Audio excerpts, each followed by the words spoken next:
Hello friends. So in today's class we are going to continuing with the same chapter, and that is what we call the rise of nationalism in Europe. And today we have taken the another topic of the same chapter, and that is what we call the French Revolution and the idea of nation. तो इस chapter में हम ये discuss करेंगे, French revolution के बारे में discuss करेंगे, और साथ ही साथ हम ये समझने की कोशिश करेंगे कि जो आइडिया है नेशनलिज्म का और जो आइडिया है नेशन का, वो किस तरह से है जो फ्रेंच रेवोल्यूशन के साथ में जो जुड़ा हुआ है। और इस टॉपिक को समझने के लिए ये ज़रूरी है कि आप मेरा जो इंट्रोडक्शन पार्ट है उसको ज़रूर देखें, और उसका जो लिंक है जो आपको मेरे यूट्यूब चैनल के जो डिस्क्रिप्शन में आपको मिल जाएगा। Okay, so let's start this new topic and that is what we call the French revolution and the idea of nation. देखते हैं कि जो पहला क्लियर कट एक्सप्रेशन है नेशनलिज्म का, वो फ्रेंच रेवोल्यूशन के साथ में है जो जुड़ा हुआ है। और फ्रांस की अगर हम बात करते हैं तो फ्रांस 1789 में, जैसा आप लोगों को मालूम है कि वो है जो एब्सोल्यूट है जो मोनार्की थी फ्रांस के अंदर, और फ्रांस के जो रूलर थे उनका नाम था लुइस 16। तो ये जो लुइस 16 थे, उनका जो पूरे फ्रांस की जो टेरिटरी है, फुल जो फ्लैश टेरिटरी है,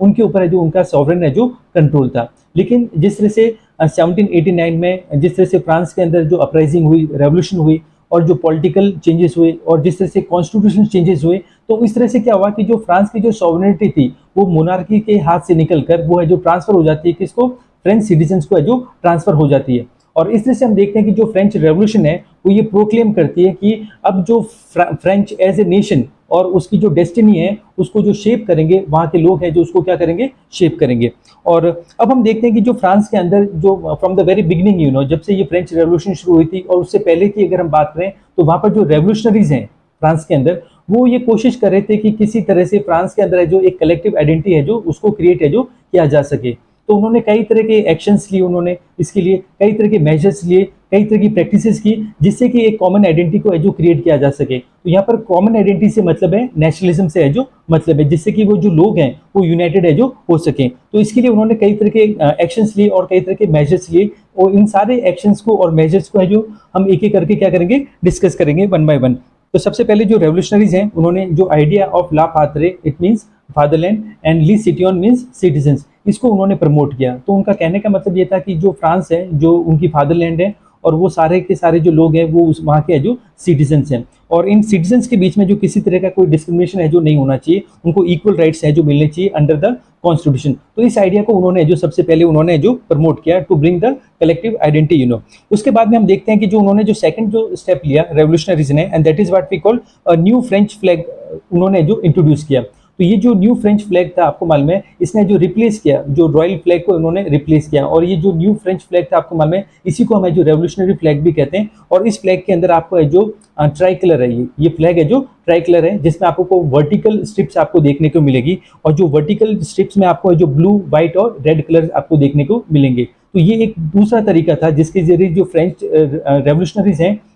वो एक है जो कलेक्टिव आइडेंटिटी है जो क्रिएट करने की जो कोशिश कर रहे थे। उसके बाद में हम देखते हैं कि जो उनका जो थर्ड स्टेप था, that is what we call state general. जैसा कि आपने 9th क्लास में स्टेट जनरल के बारे में पढ़ा होगा, तो स्टेट जनरल बेसिकली एक पॉलिटिकल बॉडी हुआ करती थी, जो कि फर्स्ट स्टेट, सेकंड स्टेट और थर्ड स्टेट को है जो रिप्रेजेंट करती थी। और इसमें जो फर्स्ट स्टेट की अगर हम बात करें तो फर्स्ट स्टेट के जो 300 मेंबर होते थे, सेकंड स्टेट के भी 300 मेंबर होते थे, और जो थर्ड स्टेट है उसके 600 मेंबर है जो होते थे। और बेसिकली ये जो स्टेट जनरल है, ये है जो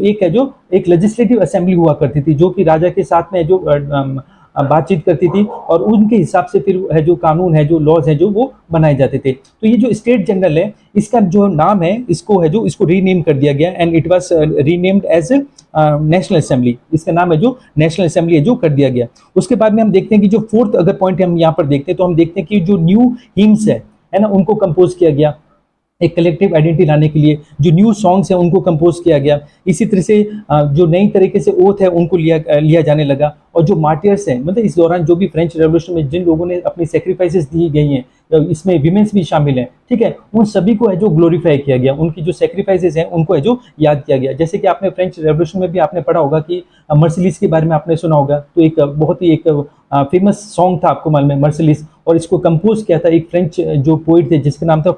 जिनका नाम था रॉबर्ट डी आइल्स। एक वो फ्रेंच पोइट थे, उन्होंने इसको जो कंपोज किया था। और इसको बड़े ज़बरदस्त तरीके से जो जब भी वहाँ पर जो प्रोटेस्ट होते थे, प्रोसेशन निकाले जाते थे, तो उस दौरान में ये जो ट्राई कलर फ्लैग है ना, उसको वो कैरी करते थे, और साथ ही साथ है जो इस सॉन्ग को है जो वो प्ले करते हुए, गाते हुए वहां से है जो निकलते थे। तो इस तरह से हम देखते हैं कि ये सारे जो तरीके थे जिसके जरिए है जो वो एक कलेक्टिव आइडेंटिटी है जो वो क्रिएट करने की है जो कोशिश करें। उसी तरह से अगर हम बात करें इंडिया के अंदर भी हम देखते हैं कि ड्यूरिंग नेशनलिस्ट मूवमेंट,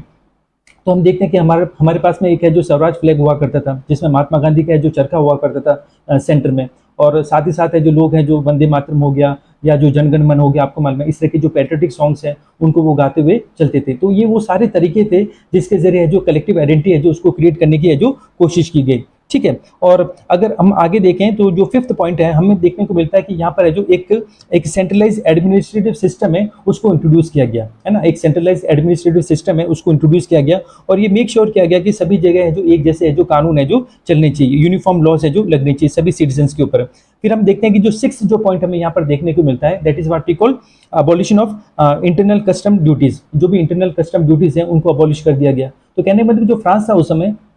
वो भी काफ़ी ज़्यादा है जो उसमें अलग अलग टेरिटरीज हुआ करती थी, ठीक है, और अलग अलग डचीज थे वहाँ पर भी। तो उस कंडीशन में क्या होता था कि जब जो भी गुड्स एक जगह से दूसरी जगह जाते थे तो उनके ऊपर जो टैरिफ्स लगते थे, उनके ऊपर जो कस्टम ड्यूटीज है जो लगती थी, तो इन सभी जो टैरिफ्स को या जो कस्टम ड्यूटीज हैं इनको है जो अबॉलिश है जो कर दिया गया। तो ये एक और तरीका था जिससे है जो एक कलेक्टिव आइडेंटिटी है जो क्रिएट करने की है जो कोशिश की गई। उसके बाद में हम देखते हैं कि जो एक यूनिफॉर्म सिस्टम है वेट का, मेजर्स का, उनको इंट्रोड्यूस किया गया। अब यहाँ पर क्या था कि अलग अलग जगहों पर है जो अलग अलग यूनिट्स है जो चल रही है मेजर करने की या वेट करने की, तो इन सबको है जो अबोलिश कर दिया गया और एक कॉमन जो यूनिट है उसको अडॉप्ट किया गया, जिससे कि है जो सामान को लाना ले जाना हो गया या जो कमर्शियल एक्टिविटीज़ हैं, ट्रेडिंग जो एक्टिविटीज़ है उनको आसान है जो किया जा सके। और जैसा हम आने वाली क्लासेस में हम डिस्कस करेंगे कि किस तरह से दिक्कतें आती है जब अलग अलग जगह पर जो अलग अलग करेंसी है जो उसका यूज़ किया जाता है, या अलग अलग जगह हम देखते हैं कि जो वेट और जो मेजर है उनकी यूनिट्स को अगर फॉलो किया जाता है तो ट्रेड करने में कितनी दिक्कतें आती हैं, इसको हम समझने की कोशिश करेंगे जब हम डिस्कस करेंगे कि जर्मनी का जो यूनिफिकेशन है वो किस तरह से हुआ था, है ना। तो ये भी एक हमें देखने को मिलता है। इसके बाद में हम देखते हैं कि जो रीजनल जो डायलेक्ट्स हैं, है ना, उनको डिस्करेज किया गया। फ्रांस के अंदर भी अलग अलग रीजनल डायलेक्ट्स थी तो उनको डिस्करेज किया गया, और वो लैंग्वेज जो फ्रांस के अंदर जो उसकी जो कैपिटल है जिसका नाम है पेरिस, वहाँ पर जो लैंग्वेज जो बोली जाती थी और जो लिखी जाती थी that was made the national language of France, उसको फ्रांस की जो नेशनल लैंग्वेज बना दिया गया या उसको कॉमन लैंग्वेज है जो बना दिया गया। तो ये वो सारे तरीके थे ये, या वो सारे जो मेजर्स थे, एक्शंस थे जो रेवोल्यूशनरीज ने लिए जिससे कि वो एक कलेक्टिव आइडेंटिटी को है जो क्रिएट है जो कर सकें। उसके बाद में हम देखते हैं कि जो ये रेवोल्यूशनरीज थे इन्होंने ये डिक्लेयर किया कि उनका ये मिशन है और ये डेस्टिनी है, एज ए फ्रांस के जो नेशन है उसकी ये डेस्टिनी है और उसका ये मिशन है कि अब उन्हें क्या करना है कि पूरे जो यूरोप है उसको डेस्पोटिज्म से है जो फ्री करना है ना, मतलब पूरे यूरोप के अंदर है जो उन्हें नेशनलिज्म लेकर आना है, और जहाँ पर भी जो मोनार्की सिस्टम है जो एग्जिस्ट करती है उसको पूरी तरह से क्या करना है, खत्म करना है, ठीक है। और इस तरह से हम देखते हैं कि जो यूरोप के अंदर मतलब उनका ये कहने का मतलब ये था कि अब फ्रांस है जब अगर वो नेशन स्टेट बन जाता है तो उस कंडीशन में अब हमारी रेस्पॉन्सिबिलिटी और बढ़ जाती है और हमें पूरे फ्रांस से बाहर निकलना होगा और यूरोप के अंदर है जो नेशन स्टेट है जो क्रिएट है जो करने होंगे। अब अगर हम आगे हम देखते हैं कि जो हमें क्या देखने को मिलता है कि जिस तरह से जो फ्रांस के अंदर जो डेवलपमेंट्स हो रहे थे और जो इवेंट्स हो रहे थे, अब उसका इम्पैक्ट है जो फ्रांस के बाहर भी पड़ने लगा। फ्रांस के बाहर भी है जो इवेंट है जो इनका इम्पैक्ट है जो हमें देखने को मिलता है। और फ्रांस के बाहर जैसे कि अगर बात करें हॉलैंड की अगर बात करें या जो बेल्जियम की अगर बात करें, इटली की अगर बात करें, तो वहाँ पर भी है जो फ्रांस की तर्ज पर है जो वहाँ पर भी है जो पॉलिटिकल क्लब्स है जो एस्टेब्लिश होना शुरू हो जाते हैं। तो इसमें आप लोगों ने 9th क्लास में आपने पढ़ा होगा एक बहुत ही एक पॉपुलर और एक इन्फ्लुएंशियल पॉलिटिकल क्लब था फ्रांस के अंदर जिसका एक बहुत ही सिग्निफिकेंट रोल था इस पूरे प्रोसेस में, पूरी रेवोल्यूशन में, और उसका नाम था जैकोबिन क्लब्स।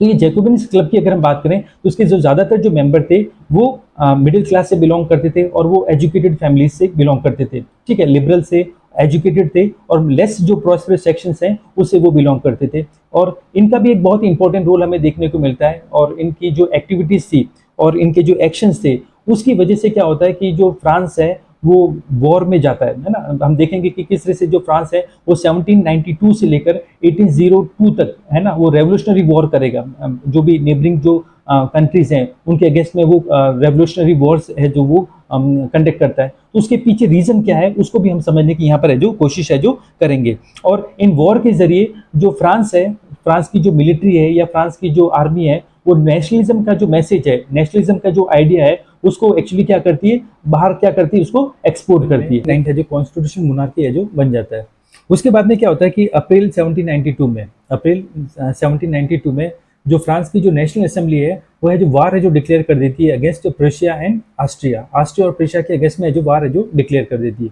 अब ये क्वेश्चन राइज ये होता है कि जब फ्रांस की जब इंटरनल सिचुएशन इतनी खराब है तो उन्हें प्रेशिया के साथ में और ऑस्ट्रिया के साथ में वार में जाने की कहाँ जरूरत थी, तो उसका रीजन था लुइस 16। तो ये जो लुइस 16 है ये 1789 से ही, मतलब 1789 से अगर हम देखें 14 जुलाई जब से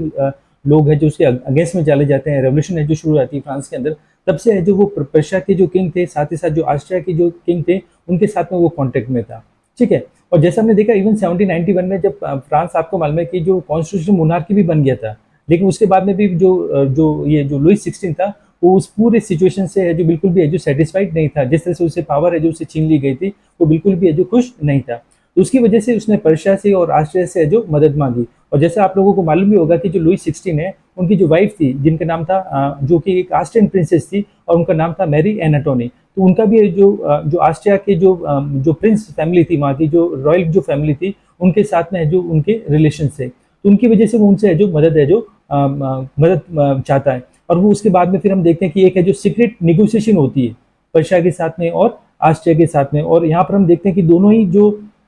किंगडम है वो मदद करने के लिए तैयार थे, दोनों ही जो मोनार्की जो फ्रांस के जो रूलर है उनकी मदद करने के लिए जो तैयार थे, क्योंकि उनको भी इस बात का डर था कि जो कुछ फ्रांस के अंदर में हो रहा है ना, उसका जो इम्पैक्ट है जो पर्शिया के अंदर भी पड़ रहा था और ऑस्ट्रिया के अंदर भी पड़ रहा था। तो वो नहीं चाहते थे कि उनके वहां पर जो इस तरह की कोई रेवोल्यूशन है जो वहां पर है जो हो और लोग है जो अगेंस्ट में हो जाए, मोनार्की के जो अगेंस्ट में हो जाए, तो इसकी वजह से वो उसको मदद करने के लिए जो तैयार थे। और उन्होंने अपनी फोर्सेज, पर्शिया ने और ऑस्ट्रिया ने जो अपनी फोर्सेज है बिल्कुल है जो फ्रांस के बॉर्डर पर भेज दी। लेकिन अब जो ये क्या कहते हैं ना जो फ्रांस आपको मालूम है, ठीक है, ऑस्ट्रिया और जो पर्शिया है वो फ्रांस के ऊपर अटैक करने से पहले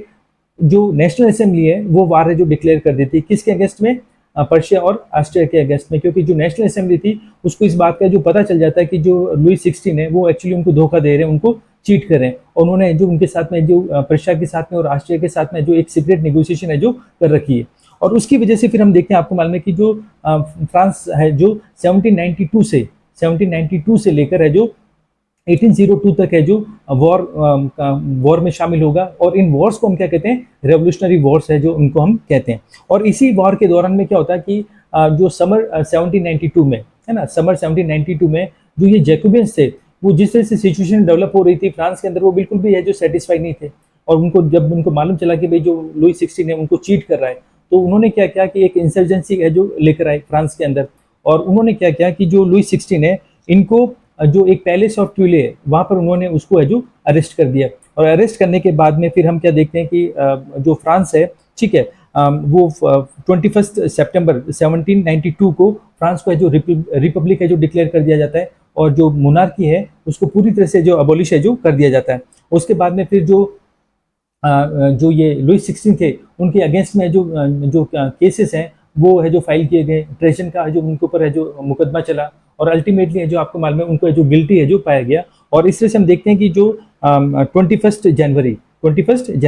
1793 को उनको है जो पब्लिकली है जो एग्जीक्यूट है जो कर दिया गया। तो कहने का मतलब ये हो गया कि इस पूरे प्रोसेस में जो जैकोबिन जो क्लब है उनका एक बहुत ही इंपॉर्टेंट रोल था, और एक बहुत ही उन्होंने एक अपराइजिंग की मोनार्की के अगेंस्ट में, और उसी की वजह से उसको है जो डिटेन किया गया, उनको जेल में डाला गया, और बाद में उनको है जो फांसी पर उनको चढ़ा दिया गया। तो इसी से जो बाकी जो जैसे हॉलैंड की अगर बात करें, बेल्जियम की अगर बात करें, स्विट्जरलैंड की अगर बात करें, तो यहाँ के लोग है जो उसी तर्ज पर है जो पॉलिटिकल क्लब्स को है जो एस्टेब्लिश कर रहे थे, जिस तरह से जैकोबिन क्लब है जो फंक्शन कर रहा था। और इस वॉर, रेवोल्यूशनरी वॉर का जो एक और इम्पोर्टेंट आउटकम हमें ये देखने को मिलता है कि इन्हीं वॉर में हम देखेंगे कि जो नेपोलियन जो बोनापार्ट है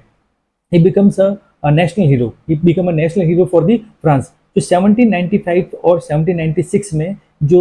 इन रेवोल्यूशनरी वॉर के दौरान जो फ्रांस है वो मिलिट्री ऑपरेशन है जो कंडक्ट करता है ऑस्ट्रिया के अगेंस्ट में और इटली के अगेंस्ट में, और ये जो मिलिट्री ऑपरेशन थे वो काफ़ी ज़्यादा जो सक्सेसफुल थे। And because of this reasons you know that, और इन मिलिट्री जो ऑपरेशन जो कंडक्ट किए ये किसने किए थे, नेपोलियन बोनापार्ट ने किए थे, उसकी लीडरशिप में हुए। तो उसकी वजह से he become a national hero for the France, you know, France का जो नेशनल हीरो है जो बन जाता है। रेवोल्यूशनरी वॉर की वजह से ये जो आइडिया है नेशनलिज्म का, it was spread to the other part of the Europe, you know, जैसे हम बात करें हॉलैंड की अगर बात करें या स्विट्जरलैंड की अगर बात करें या फिर इटली की अगर बात करें, तो यहाँ पर जो नेशनलिज्म का जो आइडिया है वो इन्हीं रेवोल्यूशनरी वॉर की वजह से है जो वहाँ पर जो स्प्रेड हो पाया। ओके, तो अगली क्लास में हम जो नेपोलियन बोनापार्ट हैं उनके बारे में और डिस्कस करेंगे, और जो उन्होंने जो रिफॉर्म्स किए थे, स्पेशली जो एडमिनिस्ट्रेशन में जो रिफॉर्म किए थे, जिनको हम सिविल कोड ऑफ 1804 भी कहते हैं, तो उनके बारे में और है जो डिस्कस करेंगे. So thank you for watching this video, and you can subscribe my channel for upcoming videos. Thank you.